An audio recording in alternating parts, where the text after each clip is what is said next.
Hey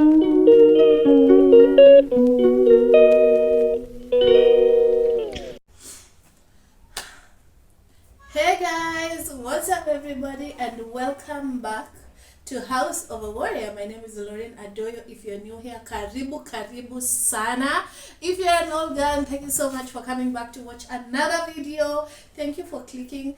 Please, let's keep telling a friend to tell a friend to tell another friend to check us out, and let's fill this house up.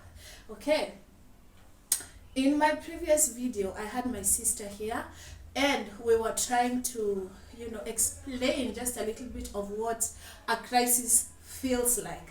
Of course, it's different for everybody. It's a different experience. For some it's worse than others, but I hope you guys at least got the general scope of what it feels like. And so I got a few questions asking me what a crisis really is.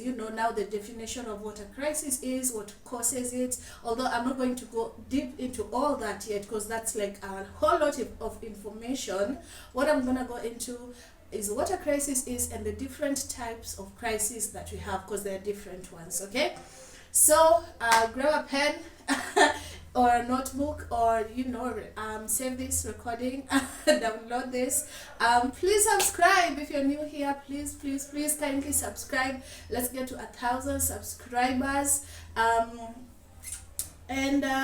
Yeah, let's keep growing. So I took my notes really well, and I have my notes here. What I'm gonna do is basically just reading and explaining where I need to explain, but I hope this video is as helpful as well. So what is a sickle cell crisis? A crisis is what is also just known as acute painful episodes. That is what we call a crisis.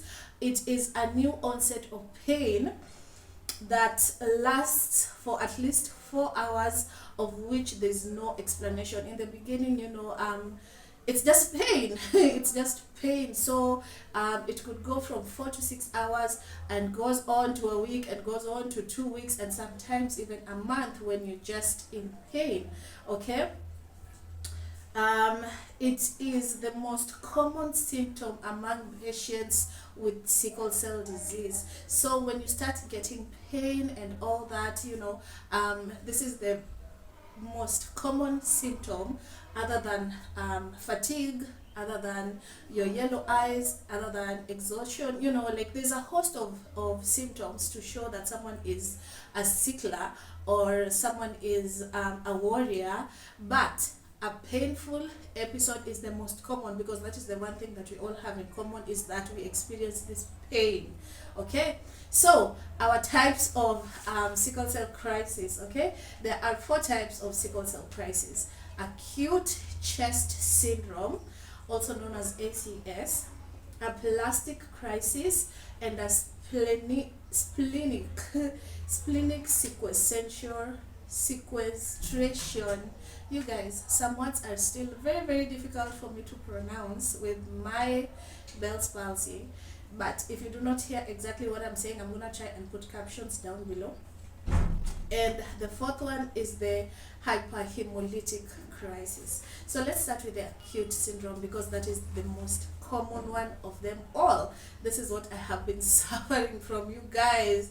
The cold is not helping. Like, warriors are suffering. I know everyone else is suffering with this cold, but for most people, at least it's just the cold. The worst it can hit you with is maybe a flu or tonsillitis, or the common cold that everyone gets from just being cold. But for warriors, my friend, it has been a difficult time. So I have been having the acute chest syndrome for a while. This is the most common. Usually lasts 5 to 6 days, may be localized in one area of the body or generalized. Mostly it's in your chest, just as the name suggests. Okay, the causes of this are recent evidence suggests that the pain is caused by a bone marrow ischemia, which in simpler words is just inadequate blood supply to the organ or part of the body, especially the heart muscle. So if your HB goes down for any particular reason and you're a sickler, you're gonna get what is called the bone marrow ischemia. So that is why we are always on medication to try and just put our HB on a level that is safe for us. And also we are on this other medication, the management medication for sickle cell, and we are advised to drink a lot of water, and we are advised to, you know, eat a balanced diet. Like, there's a host of things that you can do to always make sure you're not in danger of getting into any kind of crisis. But it is unavoidable. As a warrior, it is unavoidable. You know, you can reduce the chances. You can do everything to make sure you're healthier. You know, your immune system is okay. But as a warrior, you will always be in a crisis, you know, at one point or another. Yeah, so that is what causes the acute chest syndrome. Let's go to our second, which is the hyperhemolytic crisis.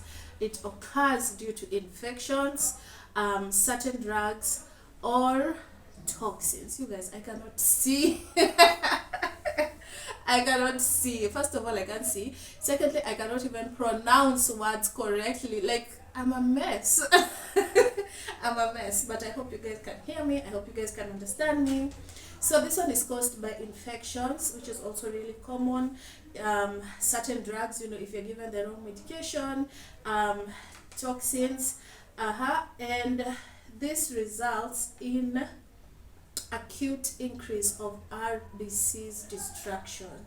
So your red blood cells, they're supposed to be, you know, producing more blood for your body, but this particular crisis will destroy whatever red blood cells there is in your body. Okay, also this eye won't stop tearing.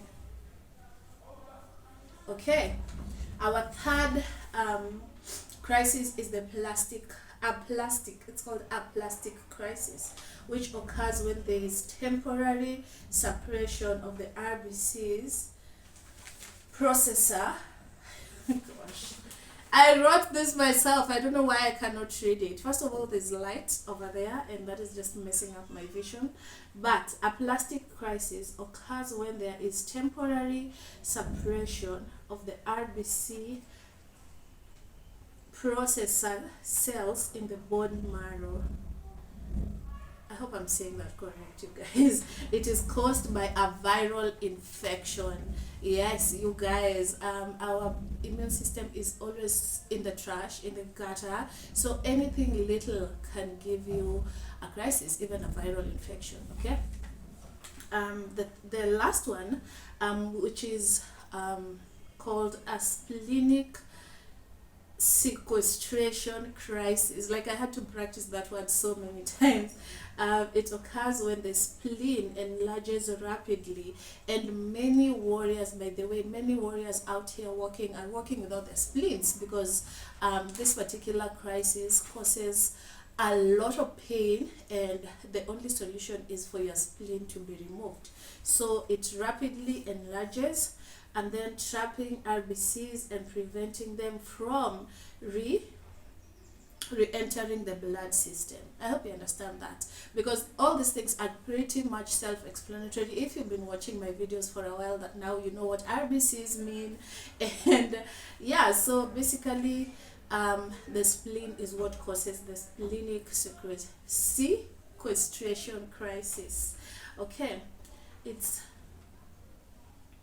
that is when it occurs. Okay, the causes are characterized by a bacterial infection. Okay, all of the three above crises that I've named last, the hypohemolytic, the aplastic crisis, and the splenic sequestration, of all of the three, the hemoglobin levels falls faster than the bone marrow can manufacture. As a result, anemia becomes life-threatening. Okay, so I think I've covered everything. Although I was reading, I think I've covered everything. Please go through it slowly if you want to like really get it nicely, but go through it slowly. And thank you so much for watching. That is the end of my video today. It was a short one, a short and sweet one.